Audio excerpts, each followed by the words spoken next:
kayo po ay malugod na inanyayahan sapagkat ito po ay nasa himpapawid sa pamagitan po ng ating radio natin 101.3 Odyungan at kayo po ay malugod na inaanyayahan. Kaya nawa, kayo po ay nasa mabuting kalagayan na patuloy kayong aming inanyayahan sa tuwing araw po ng linggo, alas 4 hanggang alas 5 ng hapon, dito po sa himpilan ng 101.3 radyo natin.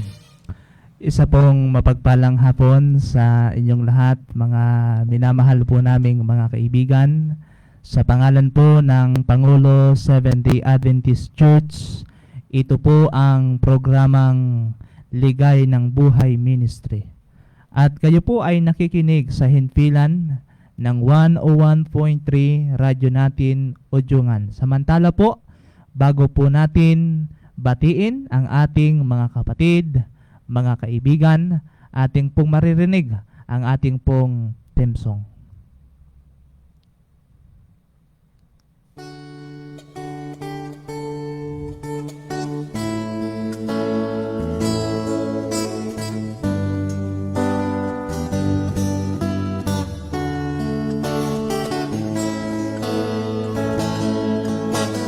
Ating silang sa tibig, mga kababayan natin, upang sila'y makabangon sa sakunan dumating. Ang pag-asa'y iparating, atin silang pasiglahin, mga pagkain at gamot at damit ating iabot. Ang Diyos nawa'y huwag sisihin sa mga bagyong dumarating,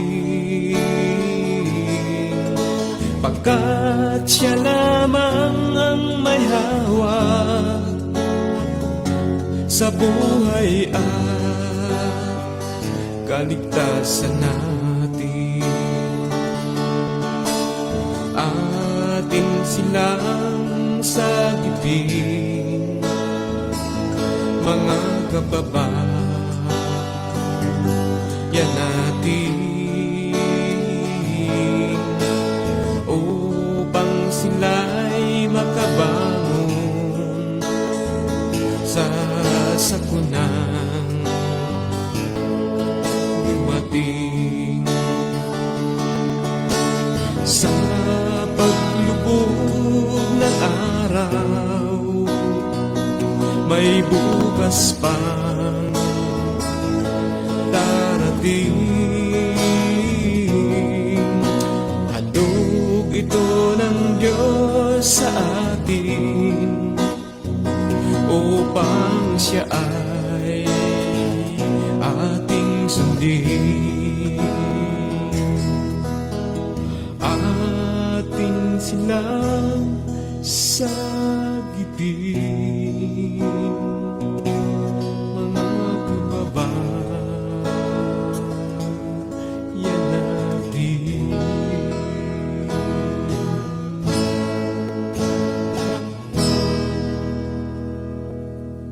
Po ay manalangin.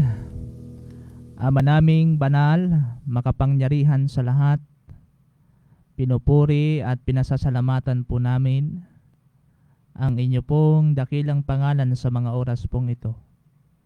Muli pong sasahimpapawid ang programang Ligay ng Buhay Ministry. Samantala ang aming pong mga kaibigan ay nasa kanilang kanya-kanyang tahanan. Naway kayo'y mangusap sa bawat sambahayan na kaila pong kinabibilangan. Naway magdala ng pag-asa ang inyong mga salitang aming maririnig sa mga oras na ito. Samahan nyo nawa po kami sa aming pong pag-aaral at paglilingkod sa mga oras na ito sa ngalan ng inyong anak na si Jesus. Amen. Okay, isa pong mapagpalang hapon sa inyong lahat, mga minamahal kong mga kaibigan. Kamusta po kayo? Kamusta po ang inyo pong buong maghapon? Nawa po ay sa tulong at sa biyaya ng ating pong Panginoon, kayo po ay patuloy na nasa mabuting kalalagayan, na ngayon po ay kayo po ay nakikinig sa programang Ligaya ng Buhay Ministry. At sa ngayon, mga minamahal kong mga kaibigan, katulad po ng ating pong kinagawian, bago po tayo pumalaot sa pagtatalakay ng ating pong paksa sa hapong pong ito, ay hindi po natin nakakalimutan na ating pong batiin ang Romblon Mission of the Seventh-day Adventist Church, Pastor sa pangunguna po ni Pastor Orly Pahilan. Siya po ang ating pong President. Officers and Directors, Sir Dennis Pedrico, Pastor John Panganiban, Pastor Jerome Pereira, at sa lahat po ng mga district pastors at leaders na binubuo ng 11 distrito dito po sa sinasakupan ng Romblon Mission of the Seventh-day Adventist Church. At siyempre po mga kaibigan, mga kapatid, ang inyo pong lingkod ay hindi po nag-iisa sa mga oras na ito. Kasama po muli natin patuloy ang ating pong partner sa programang ito, walang iba kundi si Brother Roden Pames. Bati po tayo, Brother Roden. Isang mapagpalang hapon po sa inyong lahat, mga minamahal kong mga kaibigan, mga tagapakinig sa mga oras na ito. Kami po ay nagagalak at nasisiyahan sapagkat nariyan lagi po kayo, matamang nagsusubaybay at nakikinig sa programang ito ng radyo natin 101.3 radyo natin. Ayan. Salamat po ng marami, Brother Roden, na kung saan po ay sa mga oras na ito, tayo po ay hindi po natin kasama ngayon si Pastor Riano, ano? Siya ngayon ay nasa bakasyon. Kasama po niya ang kanya pong pamilya. Saan ka man naroon, Pastor, ay enjoy lang kasama ang iyong sambahayan at nawa sa inyong pag-uwi dito sa San Agustin ay huwag niyo kaming kakalimutan ni Brother Roden. Opo. Brother Roden? Sana'y makasama ka muli namin sa himpilang ito upang isagawa ang gawain ng ating Panginoon. Opo. At siyempre po, mga minamahal kong mga kaibigan, mga kapatid, hindi din po natin makakalimutan na batiin ang ating pong mga sponsor, Brother Roden. Sa kadahilanan, na dahilan po sa ating pong mga kapatid na ito, na sila ay nag-sponsor sa ating pong radio ministry. Dahilan sa kanila ay patuloy po tayong sumasahimpapawid sa pamagitan ng 101.3 radyo natin. Ating pong binabati si Brother Ariel Ponte, Pastor Ricarte Riano, Ma'am Remy Morada, Ma'am Didi Morada, Brother Nitoy Mutin and family, Mr. and Mrs. Chisi Padiragaw, Ma'am Nalin Mutin, Ma'am Susan Dayok, Ma'am Melissa Palcotela, Brother Bongbong and Ma'am Los Luistro. Ganoon din po kay Willie and Sally Molena, Brother Rene Pames, Ma'am Lumi de la Cruz. Salamat po ng marami sa inyo mga minamahal na mga kaibigan, mga kapatid, sa inyo pong pagsuporta sa pamagitan po ng tulong pinansyal ay ating pong patuloy na mithiin na ipaabot ang mga mensahe ng ating Panginoon samantalang ang ating mga kaibigan ay nasa kilapong kanya-kanyang tahanan. Salamat po sapagkat patuloy na bukas ang inyong mga puso sa pagtulong, sa pagsuporta sa ministeryo ng ating Panginoong Hesus upang patuloy pong lumamig, lumago ang kaharian ng ating Panginoon sa sanglibutang pong ito. So ngayon po, mga minamahal kong mga kaibigan, marahil ay merong babatiin si Brother Roden. Brother Roden, meron ka bang mga gustong batiin sa ating mga kaibigan at mga kapatid? Una sa lahat ay binabati po namin ang aming mga kapatiran dyan sa Pangulo Church. Higit sa lahat, ang mga sponsor na patuloy pong nagbibigay sa programang ito. Aking pamilya na narin sa Pangulo, kamusta po kayo sa mga oras na ito? Ayan, so salamat ng marami. Ganon din sa ating pong mga kapatid. Ano ho? Marahil ay meron sa atin nakikinig dyan sa area ng Salingsing, yung mga kaibigan natin, mga Bible student natin. Magandang hapon po sa inyong lahat. Nawa po ay sa tulong at biyaya ng ating pong Panginoon ay patuloy na kayo po ay nasa mabubuting kalalagayan. So, sa hapong ito, Brother Roden, hindi na tayo magpapatumpik-tumpik pa. At tayo ay magpapatuloy na sa ating talakayan ngayong hapon ng ating paksa ay merong pamagat na pagkahikayat at pagsisisi. Ito po ang pamagat na ibinigay sa atin ngayon, mga kapatid, Opo. mga kaibigan. Oho. Paano po ba natin malalaman na tayo po ay hikayat na? Oho. At paano po tayo makapagsisisi? Ayan. Ito po ay sasagutin sa hapong ito sa pamamagitan ng mga banal na kasulatan. Opo. So, palagi palang magkasama itong dalawang ito, Brother Roden. Opo. Itong pagkahikayat at pagsisisi. Kapag ating pong kinikilala ang problema ng kasalanan at ang ating kawalan ng kakayahang baguhin ang ating likhas, meron lamang isang bagay ang dapat gawin. Una, sumuko at pahintulutan ang Diyos na siya ang may kontrol. Kapag dumating sa iyo, kaibigan, ang kalagayang ito, ating itong itinuturing pagkakahikayat. Ngunit ano ang pagsisisi?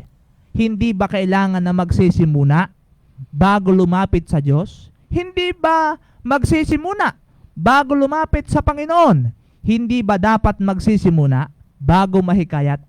Ito po ang ating pag-aaral kung ano ang sinasabi ng Biblia tungkol sa pagkahikayat at pagsisisi. Tayo dumako, kapatid na Jomer, sa unang katanungan. Opo. At ang katanungan ito, gaano kahalaga ang pagkahikayat? Ayan. Na ito po'y ating masusumpungan sa mga aklat ng Juan. Oho. Ang kabanata po ay 3. Mhm. Ang talata po ay 3. Oho. Sige nga po. Ang sabi po rito, sumagot si Jesus at sa kanya ay sinabi, katotohanan, katotohanan sinasabi ko sa inyo, maliban na ang tao'y ipanganak na muli, ay hindi siya makakakita ng kaharian ng Diyos. Maliwanag Opo. sinasabi dito sa talatang ating binasa, mga kapatid, mga kaibigan, na kung tayo po ay hindi haharap sa ating Panginoon at hindi po tayo maipapanganak na muli, Mhm. ay hindi po natin makikita ang ating Panginoon. Ayan. At malinaw din, Brother Roden, mga kaibigan, na napakahalaga. Ang tanong ay, gaano kahalaga ang pagkahikayat? Ang sagot ay, higit pa sa mahalaga. Tama. Dahil sabi doon sa talata, Oho. kung tayo ay hindi lumalapit sa ating Panginoon Opo. at hindi po tayo maipanganak na Mhm. muli, ay hindi po natin makikita ang ating Panginoon. Ayan. Kaya napakahalaga, Brother Roden, na tayo ay kumilala sa Diyos. Mahikayat. Yan. Yan. Napakahalaga na tayong mahikayat, maniwala sa Panginoon, sapagkat kung tayo hindi hikayat, ay ang sabi rito ay hindi natin makikita ang kaharian ng Panginoon. At doon mga kapatid, mga kaibigan, ay dadako tayo sa ikalawang katanungan. Oho. Na dito po sa pangalawang katanungan, saan nanggagaling ang kapangyarihan ng bagong kapanganakan? Ay malinaw yan, Brother Roden, na mababasa natin sa aklat ng Juan. Sa aklat ng Juan 1, ang talatay 12 hanggang 13. Atin pong babasahin Oho. sa mga aklat ng Juan. Ang kabanata po ay 1, Mhm. ang mga talata ay 12 at 13. Opo. Ang sabi po rito, datapwat ang lahat ng sa kanya ay nagsitanggap ay pinagkalooban niya sila ng karapatang maging mga anak ng Diyos sa makatwid bagay ang mga nagsisampalataya sa kanyang pangalan, na mga ipinanganak na hindi sa dugo ni sa kalooban ng laman ni sa kalooban ng tao kundi ng Diyos. Malinaw dyan, Brother Roden, sa inyo pong binasang aklat na binabanggit yung mga tumatanggap sa Panginoon Opo. ay sila po ay binigyan ng karapatang maging anak ng Diyos. Tama. So ibig sabihin, hindi lahat ng tao anak ng Diyos. Tama ba 'yun, Brother Roden? Tama yun dahil ang ayon po rito, yun lamang tumanggap Oho. sa Panginoon. Mhm. Eh paano kung hindi tumanggap sa Panginoon? Oho. Ano ang tawag doon? Ay di kabaliktaran ng di anak ng Diyos. Yun. Oho. At yan ay ating pong lilinaw, mga minamahal kong mga kaibigan, na ang sabi dyan, doon sa aklat na yung ating pong binasa ng ating kapatid, ni Brother Roden, ay binabanggit doon na ang sabi rito, ating pong lilinawin, ang sabi po rito, dadatwat ang lahat ng sa kanya'y nagsitanggap.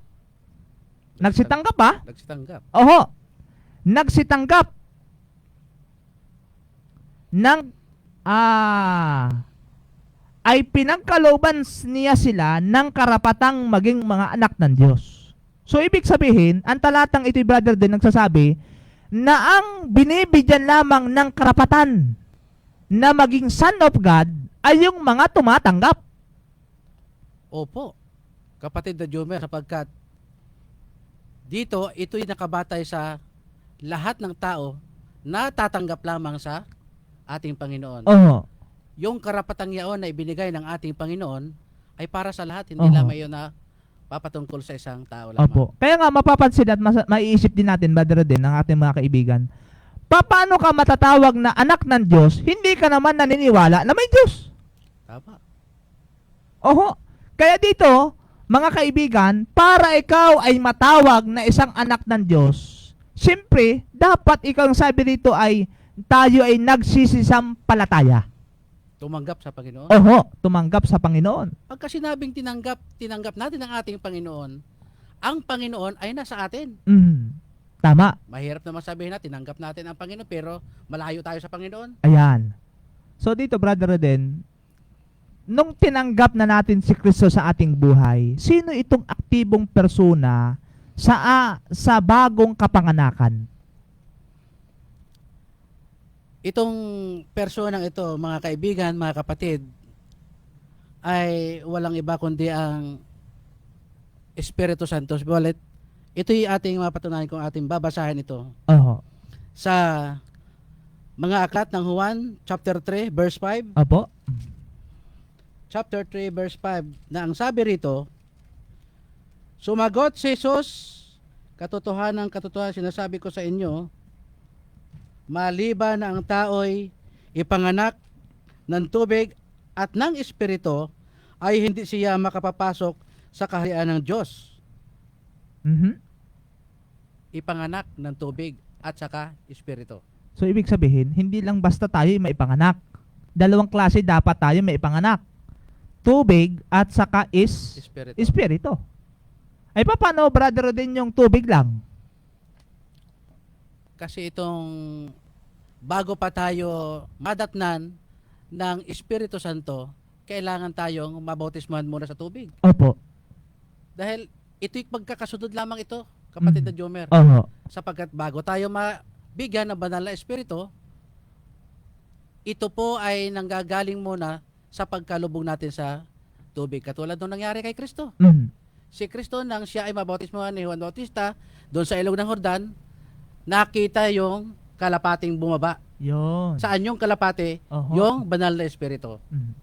So, saan yung puting kalapate? Yan.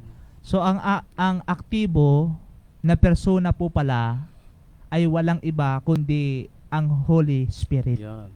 So, ang aktibo na nagko-convince sa atin mga kaibigan sa panghihikayat para po tayo maipanganak na magmuli ay walang iba kundi ang banal na espiritu ng ating pong Panginoon. At yan yung siguro dagdagan natin, Brother Eden, hindi lang yung aklat ng Juan na yan. Basahin din natin yung aklat ng Tito. 3 ang talata po ay 5. Ay mababasa natin yan sa banal na kasulatan po ng ating Panginoon. Ano ho? Ng kasagutan. Marahil ay bigyan po natin. Ano ho? Yan ay kung kayo po ay merong banal na kasulatan mga kaibigan, ay samahan niyo po kami. Kung kayo po ay merong mga Bible sa inyo pong mga cellphone, ay wag po kayong mag-atubili na hindi buksan ang inyo pong mga banal Ito na po ay kasulatan. ating mababasa sa Tito chapter 3, Oho. verse 5. Opo. Ang sabi po rito ay ganito: na hindi dahil sa mga gawa sa katuwiran na ginawa nating sarili, kundi ayon sa kanyang kaawaan ay kanyang iniligtas tayo sa pamamagitan ng paghuhugas sa muling kapanganakan at ng pagbabago sa Espiritu Santo. Aba, malinaw, Brother Roden. Napakalinaw nga kapatid na Jomer. Opo, hindi sa ating sariling gawa. Sapagkat kung ating tatanggapin sa ating mga sarili na tayo ay malinis sa pamamagitan ng bautismo, Oho. ito pala ay isang paglilinis sa ating katawan, higit sa lahat sa ating pang-espiritual na kalalagayan. Opo. At gusto din natin lilawin dito sa talatang ito, Brother Eden, sa mga kapatid natin. Ang trabaho ng panghihikayat, hindi tayo. Tama. Hindi natin trabaho. Hindi kaya natin makahikayat. Oho. Kundi ang sabi dito sa ating pag-aaral, ating gustong linawin, ang panghihikayat ay gawain ng Holy Spirit. Yan. Sapagkat ang ating gawain lamang sa ating mga kaibigan, sa ating mga kapatid, ay ang ipaalam lamang sa kanila ang Katotohanan. Yan. Ayan. Kaya sa pamagitan po ng programang ito, ay ginagamit lamang tayong sangkapan, makinig man tayo o hindi, ano ho, ay hayaan natin na ang Holy Spirit ang siyang kikilos sa ating pong mga buhay. Kaya ito ay ang pagkakaroon ng panibagong pananaw tungkol sa Diyos. Sa halip na lumayo sa Diyos, siya ay palapit sa Diyos. Tama. Oho. Halip na tayo lumayo sa Panginoon, ay tayo ay halip na ito'y tayo'y lalapit sa Diyos. Ito po yung mga minamahal kong mga kaibigan. Kaya marahil itatanong din natin mga kaibigan, Brother Eden, natural ba sa tao na maunawaan ng mga espiritual na bagay? Dapat lang, kapatid na Jomer, sapagkat sa ating bilang tao, wala po tayong magagawa Oho. kung hindi po tayo lalapit sa ating Panginoon. Pero buksan po natin ang ating mga banal na kasulatan sa mga aklat ng unang Korinto, chapter 2, verse 14. Chapter 2, verse 14. Ang sabi po rito,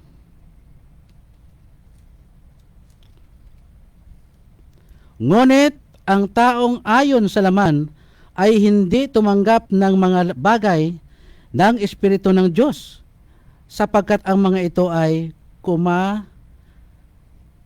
kamangmangan sa Kanya at hindi niya nauunawaan, sapagkat ang mga yaon ay sinisiyasat ayon sa Espiritu. At dadagdagin pa rin natin isang talata, Brother din, dito sa aklat ng Roma. Roma 8 verse 7, ang sabi po rito, sapagkat ang kaisipan ng laman ay pakikipagalit laban sa Diyos, sapagkat hindi napapakaw sa kautusan ng Diyos ni hindi nga maaari. Linawin natin kapatid na Jomer, Oho. itong ayon sa laman. Opo. Ito pong tinatawag dito sa talatang 14 ng mga aklat ng Unang Korinto. Oho. Ang kabanata po ay 2 Mhm. at ito po ay nabanggit din doon sa aklat ng Roma. Opo. Ang taong ayon sa laman, mga kapatid, mga kaibigan, ito po yung ating mga gawain. Yan. Ito po yung ating mga gawain na makasanglibutan. Opo. Paano po natin matatamo at matatanggap ang ipinangako ng ating Panginoon kung tayo ay patuloy doon sa paggawa sa makasanlibutang mga gawain? Yan. So, hindi natin talaga maunawaan, Brother Reden, yung mga spiritual na bagay kung tayo ay makasanlibutan naman. Ay, hindi talaga natin maunawaan yun. Oho. Dahil wala sa atin si Kristo eh. Tama. Bago pa natin maunawaan yaong makalangit na mga pananalita kung ito'y ating tinanggap na sa atin si Kristo. Opo. So, ngayon, tayo'y makasanlibutan, Brother Reden. Hindi talaga natin maunawaan. Malinaw yan eh. Oh, malinaw. Hindi natin Sinabi na. maunawaan yan. Ngayon, ano ang dapat mangyari upang tayo makaunawa? Ayon doon sa talata Aha. na ating mga binasa, kapag tayo ay patuloy na lumalapit sa ating Panginoon at ating iwawaksi sa ating mga landasin ang mga gawaing makasanlibutan, tayo ay kukunin, tatanggapin ng ating Panginoon. Opo. Siguro basahin natin, Brother Reden, yung nasa aklat ng Epeso. 4 ang talata ay 23 hanggang 24.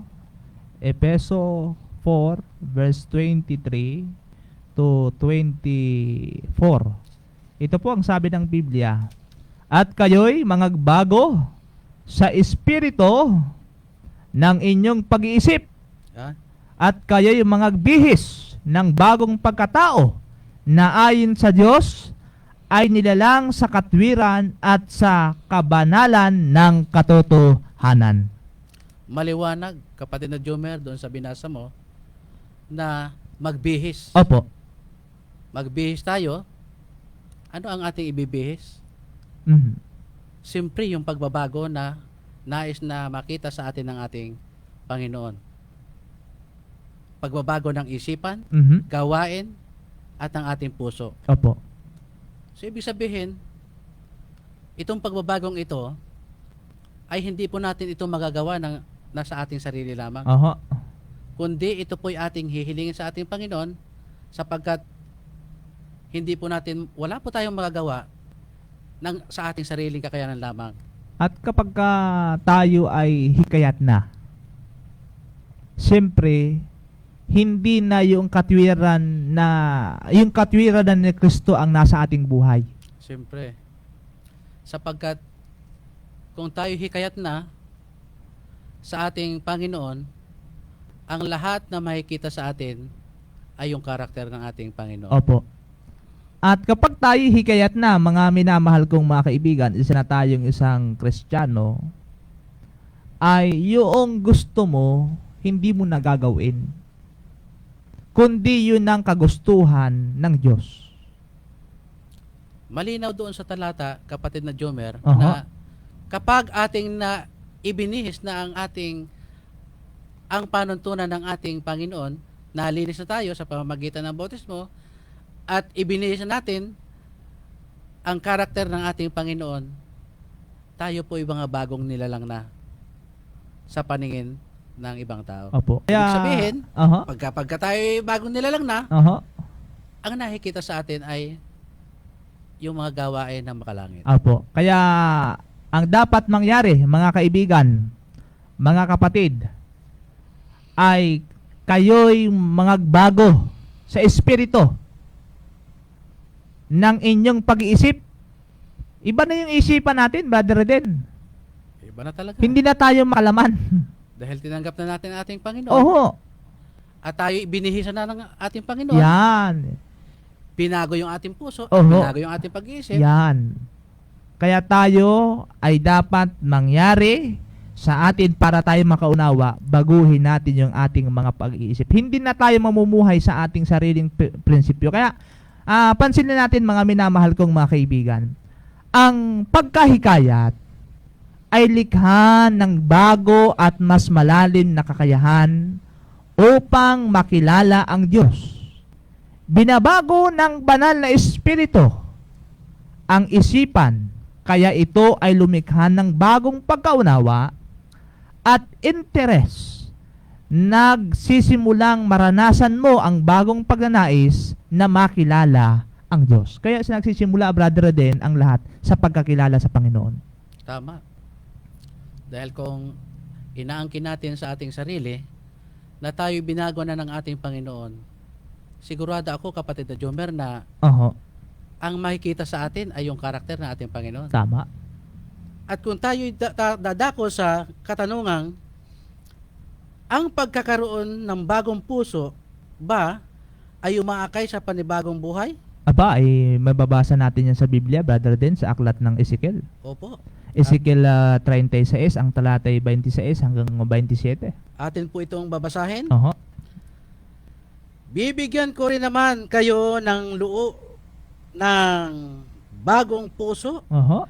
at lalagyan ko ang loob ninyo ng bagong diwa at aking aalisin ang batong puso sa inyong katawan at aking bibigyan kayo ng pusong laman. Ayan. Sa talatang 27, at aking ilalagay ang aking espiritu sa loob ninyo at palalakarin ko kayo ng ayon sa aking mga palatuntunan at inyong iingatan ang aking mga kahatulan at isasagawa. Maliwanag, kapatid na Jomer, Opo. na samantalang ating tinanggap ang ating Panginoon, ibinihis ang kanyang karakter, ito po ang ibinigay niya sa atin, ipinagkalooban niya tayo ng bagong puso. Oho. At brother din, ang pagkahikayat ay tinatawag na bagong kapanganakan. Yan. Ito ang pasimula ng bagong espiritual na buhay. Hindi mo ito mapipili. Ang iyong kapanganakan o birthday sa physical na buhay, hindi mo rin mapipili. Ang iyong sariling espiritual na kapanganakan, hindi mo mahihikayat ang iyong sarili o ang ibang tao. Ito ay nakadepende sa Diyos. Maaari mong ibahagi si Kristo sa iba, ngunit ang banal na espiritu ang siyang magbabago ng pananaw sa Diyos. Kaya napakalaking gawain talaga ng Holy Spirit sa buhay natin, brother din. Talaga. Sapagkat ang Holy Spirit ay siyang itinalaga ng ating Panginoon na kanyang kahalili dito nang siya ay pumunta sa langit. Opo. Bakit po tayo binigyan ng banal na espiritu? Oho. Ito po ay ipinangako sa atin na tayo po ay bibigyan ng mang-aaliw sa ating mga buhay. Taga-guide sa ating mga landasin. Kung tayo po ay nalilihis ng ating mga landas, punta tayo sa kaliwa, sa kanan, Oho. ito po ang nag-uudyok sa atin upang maging tuwid ang ating mga landasin papunta sa ating Panginoon. Opo. So, napakalinaw na talagang ang aktibong persona ay walang iba kundi ang banal na espiritu ng Panginoon. At tayo, Brother Jomer, ay dumako sa pampitong katanungan. Oho. Ano ang pangako ng Diyos tungkol sa gawain na pinasimulan sa atin? Yan. Pero bago natin sagutin yan, brother din, ang katanungang iyan, isang awitin ang ating maririnig, papuri po sa ating pong Panginoon.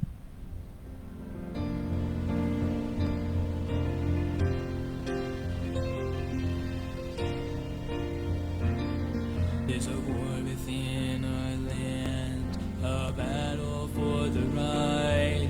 The lies of the enemy are crowding at the light. But God has placed his banner high, he calls for no retreat. As faithful soldiers, let us stand, claim his victory. Stand for truth, though you're standing all alone.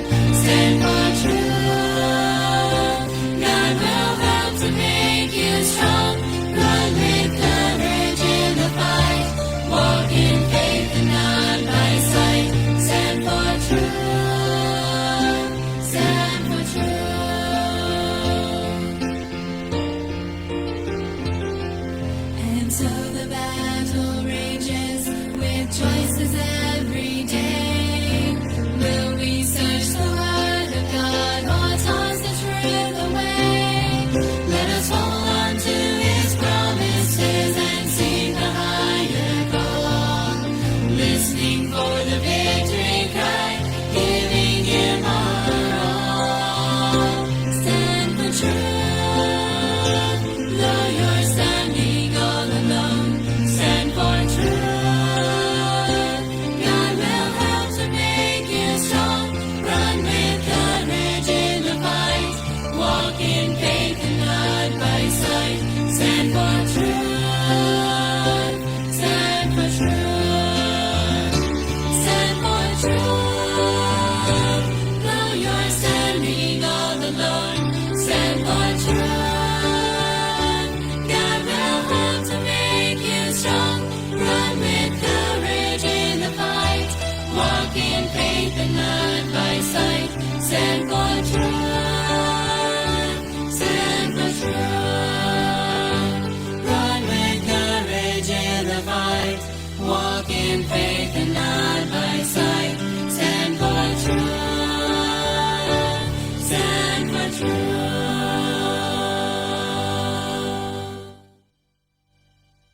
Muli pong bumabalik ang programang Ligay ng Buhay Ministry at patuloy po kayong nakikinig sa himpilan ng 101.3 Radyo natin. At siyempre, Brother Roden, ating patuloy tayo sa ating talakay ngayong hapon na atin nang sasagutin ang katanungan na nagsasabing ano ang pangako ng Diyos tungkol sa gawain ng pinasimulan sa atin. Muli po nating buksan ang ating mga banal na kasulatan sa mga aklat ng Pilipos. Ang kabanata po ay 1, ang Aha. talata po ay 6. Opo. Ang sabi po rito, na ako'y may lubos na pagkakatiwala sa bagay na ito, Mhm. na ang nagpasimula sa inyo ng mabuting gawa ay lulubusin hanggang sa araw ni Jesus. So, diyan, Brother Den, sa talata na ating binasa, na talagang tayo ay binabanggit na pangako ng Diyos tungkol sa gawain na pinasimulan sa atin. Talagang ang Diyos ay nangako na simula pa lang pasimula. Tama yun, kapatid na Jomer, sapagkat ayon nga doon sa talata, ay napakapalad po natin, lalo higit sa lahat doon sa patuloy, nakikinig at nagsasagawa ng mga dakilang bagay na hinggil dito sa banal na kasulatan. Opo. Sapagkat may pangako ang ating Panginoon. Na ang kanyang pangako, Brother Den, mga kaibigan, mga taga-subaybay sa mga oras na ito, kanyang tatapusin ang kanyang sinimulan. Yan. Pangako niya eh. Bilang tao, prinsipyo din natin to eh. Kung ano yung sinimulan natin, tatapusin natin. Sana nga, kapatid na Jomer, Oho. tapos natin to. Oh. Tapos natin, kung kumbaga sa isang laban ay kaya nga nagsasabi na ang umaayaw ay di nagwawagi. Tama yan, Ang kapatid na nagwawagi ay di umaayaw. Jomer. Yan. Ayan. Si Kristo ay ang kanyang pangako, kanyang tatapusin kung ano ang kanya pong pinagsimulan. Dito po ay sa katanungan, tayo po ay muling dadako. Apo. Ang pagsisisi ba ay mahalaga para sa kaligtasan? Aba ay tanungin natin ang banal na kasulatan, Brother Roden. At buksan natin ating mga Biblia sa aklat ng Lucas. 13 ang talata ay 3. Opo, at meron po tayong mababasa sa banal na kasulatan ng ating pong Panginoon. Atin pong babasahin ito sa talatang 3 Opo. ng kabanatang 13. Sinasabi ko sa inyo, hindi natapwat malibang kayo'y mangagsisi ay mga mamatay kayong lahat sa gayon ding paraan. Ulitin ko. Opo. Sinasabi ko sa inyo, hindi datapwat malibang kayo'y magsisi ay mga mamatay kayong lahat sa gayunding paraan. At meron ding nakatala sa banal na kasulatan, Brother Eden. Dito sa 2 Pedro 3 ang talata 9 at ang sabi dito ng talata, hindi mapagpaliban ang Panginoon tungkol sa kanyang pangako Yan. na gaya ng pagpapalibang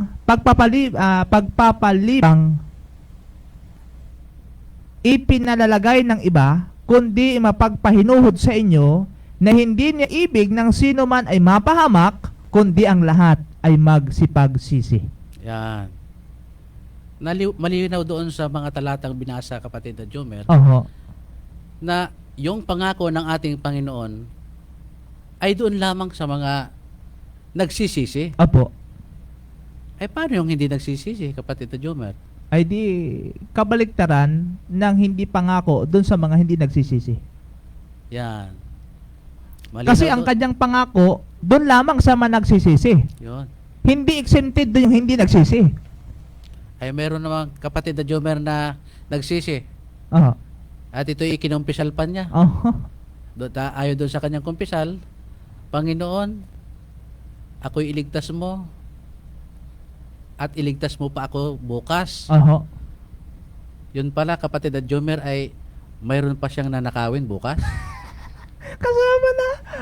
Yun ba'y tama na pagsisisi o pangungumpisal sa ating Panginoon? Ay, madadaanan natin yan, Brother Eden, sa ating pag-aaral ngayong hapon. Ating yang madadaanan ngayong hapon sa ating pong pagtatalakay na dito sa talata na ating binasa, Brother Eden, mga kaibigan, mga kapatid, binabanggit lamang dito na talagang napakahalaga na una tayo magsisi. Yan. Matapos tayo mahikayat, matapos tayo tumanggap sa Panginoon, matapos tanggapin natin si Kristo bilang personal nating tagapagligtas, ay napakahalaga na hindi lang tayo mahikayat, kundi tayo ay magsisi sa ating mga kasalanan. Sapagkat una pa lamang ay nagsimula tayo na tayo makasalanan, at ang sabi po ng Biblia ay napakahalaga na tayo magsisi sapagkat hindi ibig ng Diyos na tayo mapahamak. Yan. Tama yan, kapatid na Jomer. Sapagkat doon sa mga unang pag-aaral natin sa ating mga pananampalataya ay kasama rin dito yung pananampalataya na tunay at pananampalataya na hindi. Oo. At ito'y ating napagdaanan na, mga kapatid, mga kaibigan. At ito'y mayroon pa rin kaugnayan sa ating pag-aaral ngayon. Yan, tama. Sapagkat yung pagsisisi natin, ito po hindi biro, sapagkat kapag tayo po ay nagsisi, wag po nating babalikan yung ating pinagsisihan na ginawa po natin. Kaya may tanong nga, Brother Eden, anong uri ng tao ang nangangailangan ng pagsisisi? Ayan. Ito'y ating mabasa sa mga aklat ng Marcos. Opo. Ang kabanata po ay 2, Oho. ang talata po ay 17. Opo. At mababasa po natin, mga kaibigan, mga kapatid, sa aklat ng Marcos 2 ang talata ay 17 at ang sabi po ng Biblia ay ganito, at nang ito'y marinig ni Jesus, ay sinabi niya sa kanila, hindi nangangailangan ng manggagamot ang mga walang sakit, kundi ang mga may sakit. Hindi ako naparito upang tumawag ng mga matuwid, kundi ng mga makasalanan. Ayan. Malinaw po na sinasabi doon ng ating Panginoon sa mga aklat ng Marcos. Oho. Ang kabanata po ay 2, Mhm. ang talata po ay 17, Mhm. na siya po ay hindi na parito upang para doon sa Mga banal. mga banal na. Oo. Ay para kanino? Di doon sa Makasalanan. makasalanan. Yan. So malinaw Yan. dito, Brother Den, na si Kristo hindi naparito para sa mga matuwid, Yan.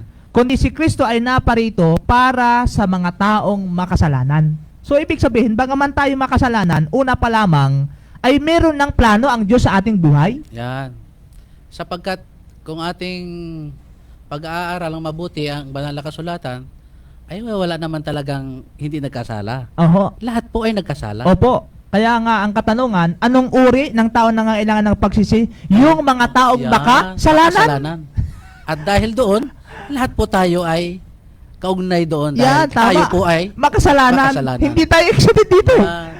Oo, hindi tayo exempted dito. Bakit? Dahil lahat tayo ay makasalanan. Kaya nga sabi ng talata, brother din, sa isang talata sa Biblia, walang matuwid, wala kahit isa. Yan. So, ibig sabihin, tayo lahat ay kinakailangan magsisi. Sapagkat hindi ibig ng Diyos na tayo mapahamak, kundi tayo ay magsisi sa lahat ng pagkakataon habang tayo may panahon pa. Ayan. Kaya marahil itatanong din natin, brother din, katulad ng katanungan mo kanina, merong bang tunay at hindi tunay na pagsisisi? Mayroon. Kapatid, dahil ito po ay ang iba parang ginagawang laro. Mm. At dahil doon nga kanina sa nabanggit ko kanina na merong isang nanalangin Oho. na siya po ay nanalangin sa ating Panginoon na iligtas siya. Oho. At inulit niya ito na iligtas siya pang muli doon sa pangalawang araw. Pangalawang araw. Eh nang tanungin siya ay mayroon pa pala siyang nanakawin sa pangalawang araw. Opo, opo. Ito po ay hindi laro, mga minamahal ko mga kaibigan, mga kapatid, na kung ang iba po ay ang pagkakaisip, pagkakahalintulad ng isang pagsisisi, at tayo po ay, lahat po tayo ay minsan ay nakikipag-ugnay sa mga ganitong pagsisisi. Opo. Kung tayo po ay magsisisi, tutuhanin po natin mga kapatid, mga kaibigan, sapagkat ang pangako po ng ating Panginoon ay hindi po ito nagluluwat, kundi ito ay magaganap at matutupad sa ating mga buhay. Siguro kung mayroong banal na kasulatan ng ating mga kaibigan, brother din, siguro basahin natin yung nasa 2 Korinto. Ayan. Oho. Ito po ay ating mabasa sa 2 Korinto. Ang kabanata po ay 7. Oho. Yan po. Ang talata po ay 10. Oho. Na ganito po ang pagkakasabi, sapagkat ang kalumbayang mula sa Diyos ay gumagawa ng pagsisisi sa ikaliligtas na hindi ikalulungkot datapwat ang kalumbayang ayon sa sanglibutan ay ikamamatay. Ibig sabihin, brother din, ang tunay na pagsisisi ay humihiwalay sa kasalanan. Yan. At ang hindi tunay na pagkalungkot sa kasalanan ay pagkalungkot dahil sa bunga ng kasalanan. At ang wika, ang magnanakaw ay hindi nagsisisi dahil sa kanyang pagnanakaw, kundi dahilan na siya ay nahuli at nakulong. Yan. Oh, ay malinaw yan, mga minamahal kong mga kaibigan. Kaya siya nalulungkot, hindi dahilan sa nagsisisi siya, kasi kaya siya umiyak dahil nahuli ng pulis.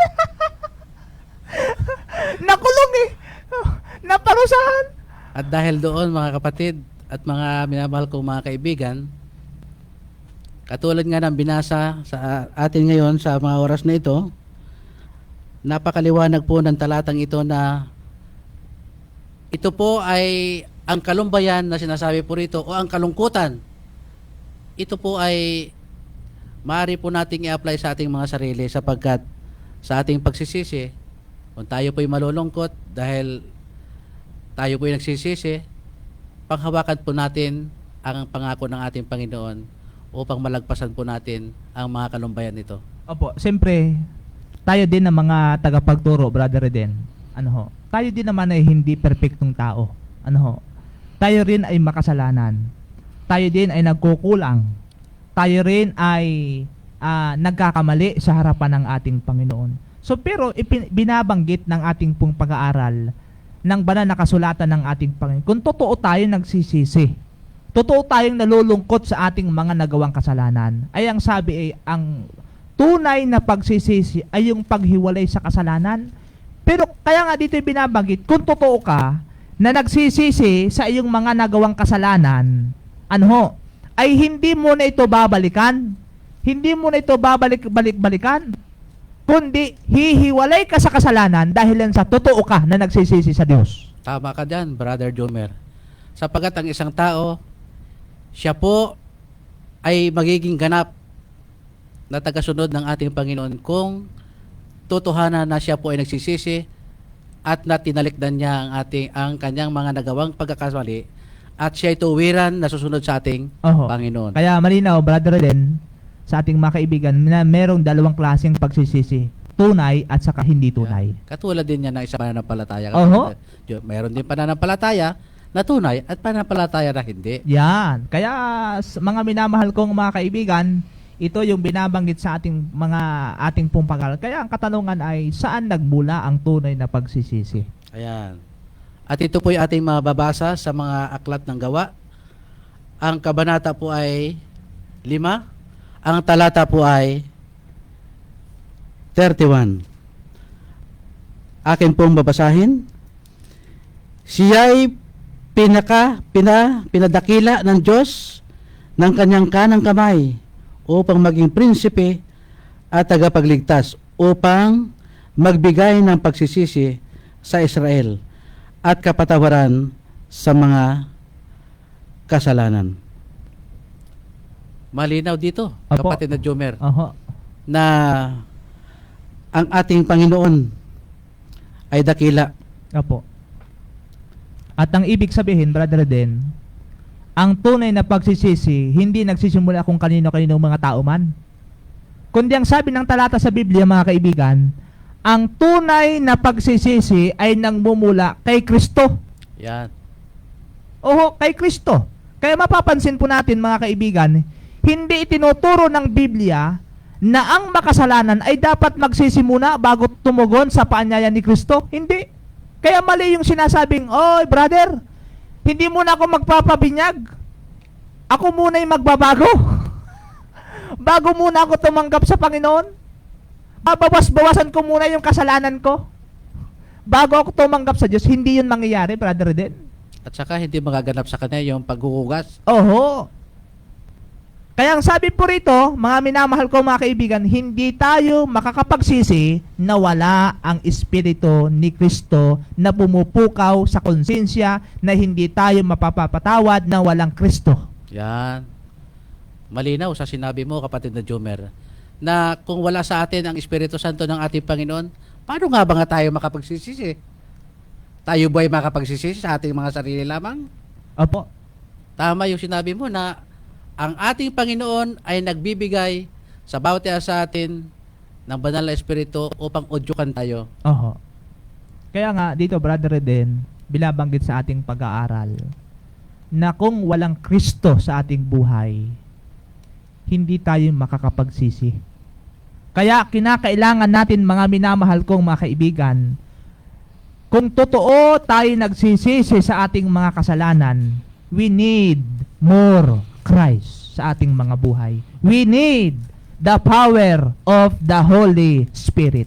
Kailangan po natin, mga minamahal kong mga kaibigan, sapagkat kung tayo lamang, wala tayong magagawa. At ang ating kailangan, araw-araw ay anyayahan, minuminuto si Kristo sa ating mga buhay. Brother Eden. Tayo'y dumako sa huling katanungan, kapatid. Apo. Kung naalala mo ang naging istorya ni Pedro, Oho, oho. Opo. tanungin po natin ang Matthew chapter 26. Opo. Matthew chapter 26. Opo. Verse 74 to 75.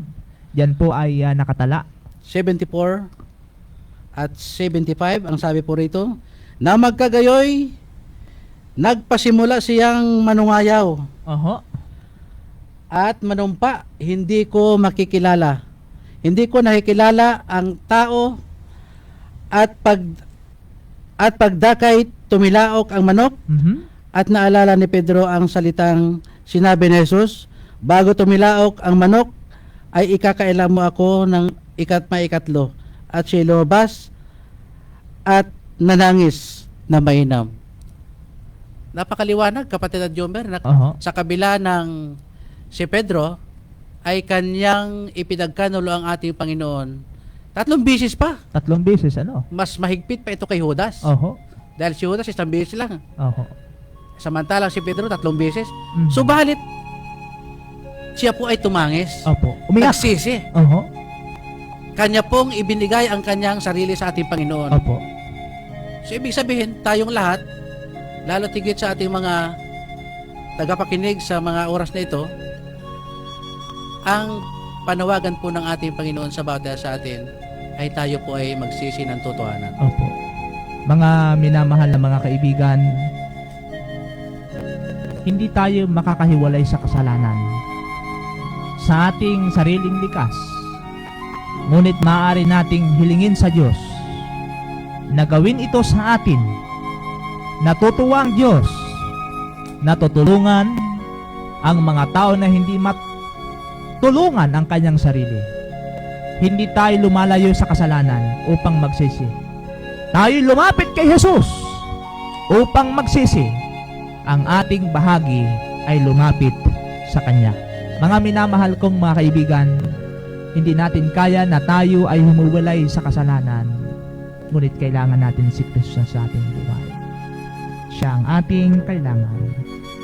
Siya ang ating pag-asa upang tayo mamuhay hindi sa kasalanan, kundi mamuhay tayo sa kabanalan sa tulong ng ating pong Panginoon. Kaya kaibigan, anyayahan mo si Kristo sa iyong buhay.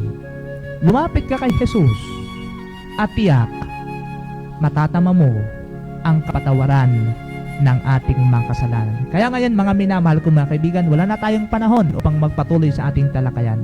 Kaya tayo ay magwawakas sa pamagitan ng panalangin at paglilingkuran tayo ni Brother Roden Pamis. Tayo po ay manalangin. Dakila ka o Diyos sa mga oras na ito, sapagkat narito po kami sa himpilang ito upang patuloy na isagawa ang iyong gawain. Aming hiling, Panginoon, ikaw po ang mangusap sa mga aming mga kapatid, mga kaibigan na patuloy po nakikinig at nagsusubaybay sa himpilang ito. Wala po kami magagawa kundi ipaalam ang iyong mga salita. Ikaw ang may karapatan na humikayat sa bawat isa. Kung kaya't patuloy po kaming nananawagan sa inyo. Inihahabilin sila sa inyo. Higit sa lahat, ang aming mga sarili o Diyos. Dapat lubayan kami, pagpalain sa araw-araw. Ito'y aming hiling na patuloy mong tutugunin sa pangalan ni Jesus. Amen. Amen. Muli po, mga minamahal kong mga kaibigan, ako po ang inyong kapatid kay Kristo, at Brother Jomer Tayhon na nagsasabi, sumayin niyo nawa ang ating Panginoon sa mga oras na ito.